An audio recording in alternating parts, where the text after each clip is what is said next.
Lawrence Chamberlain. He is the Union Army general who arguably saved the Army of the Potomac in the Battle of Gettysburg on Little Round Top Hill.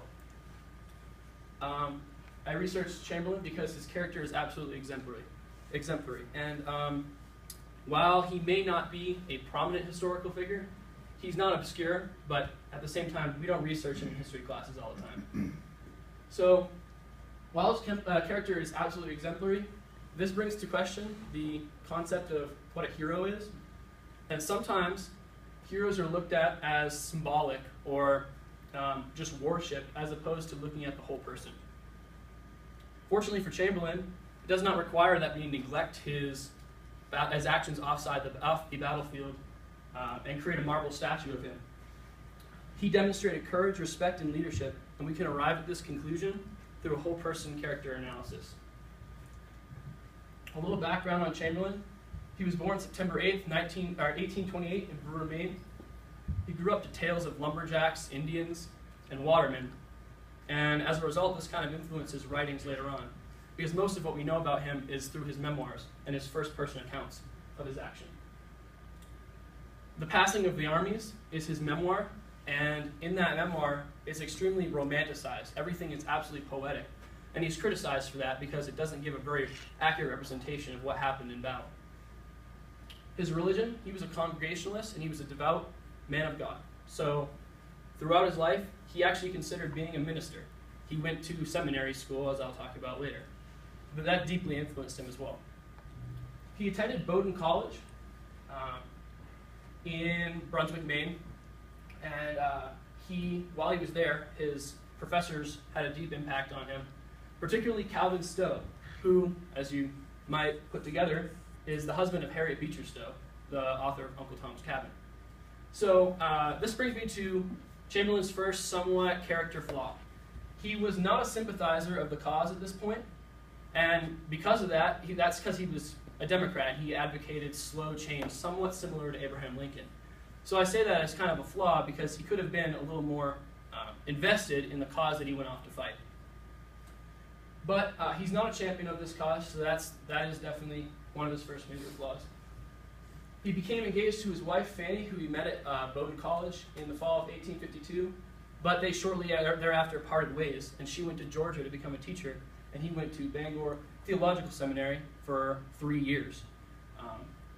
That was interesting for them because they were obviously torn apart by being apart for 3 years after just being engaged.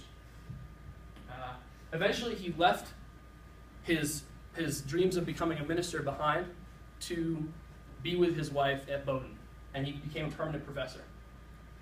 After years, he saw his students leaving for battle, and some part of him felt that he needed to join them.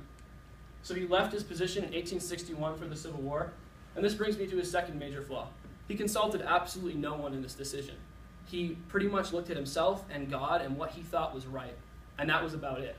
He didn't talk to his colleagues or even his wife, who was going to be having 2 children at home for the years he was gone. He went to the governor of Maine and was put in charge of the 20th Maine Regiment. He opted for second in command because he wanted to learn the trade before he went off to war and was commanding troops. So as a warrior, he went to battle and he was absolutely heroic. His first person in charge of him was Colonel Ames, a West Point graduate who was in charge of the 20th Maine, and he absolutely pores over books, manuals, drill, learns how to lead people, and learns everything he can from this man. Colonel Ames was drilling him in front of his people to give you a good example for his troops. Eventually, the 20th Maine set out for the Battle of Antietam, and they actually sat out that battle by being behind the lines waiting for reinforcements, which was fortunate because they were not proven or ready to be in that battle yet. So their first battle was the Battle of Fredericksburg, and this brings me to his third major flaw, the romanticization of his works. One of his men, General Spears, who was under his command, documents the fact that he would talk about artillery guns being in places that weren't there, bullets whizzing over people's heads when that wasn't happening. And as a result, they only lost 4 people in this battle, but it sounds like they lost half their army. So it creates him as a hero image when maybe he didn't have that much going on for him at that point.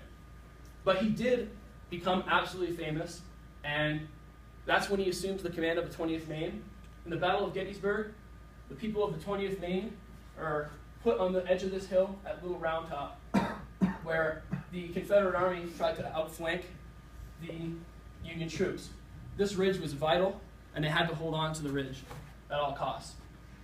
They ran out of ammunition. They could no longer maintain a defensive. So instead, as he learned from Colonel Ames, he ordered an attack. He told his men to fix bayonets, and they ran down the hill and broke the enemy lines. And it sent the Confederates running. So if this is the most important part of Battle of Gettysburg, as it probably was because it held the lines at Gettysburg, it may have been the most important skirmish of the war because Gettysburg was arguably one of the most important battles. Overall, in his character, Chamberlain had some flaws. I mentioned them earlier, and they're fairly significant. But he fights for brotherhood and the preservation of the Union. Those are pretty noble ideals. Later on in the war, his heroism did not stop. In the Battle of Quaker Road, he was shot through the chest, right below his heart, but he continues to fight on. It was reported in newspapers that he was dead, and that his troops assumed that he was dead because of the bloody mess that him and his horse was as he continued to command his men. He eventually got off his horse and propped himself up on his sword to keep himself active in the battle and commanding his troops.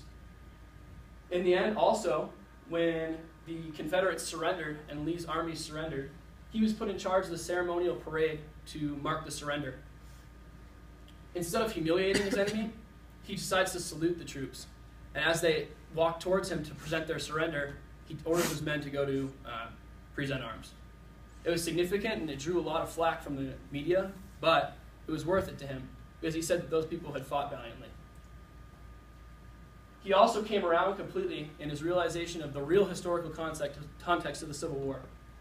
He said there can be no doubt that the sentiment and intent of the whole country was that a system so repugnant to freedom and justice as that of slavery should be limited, not extended, repressed, not encouraged, and that some way should be found to satisfy equitable rights of property and wipe that blot off our escutcheon.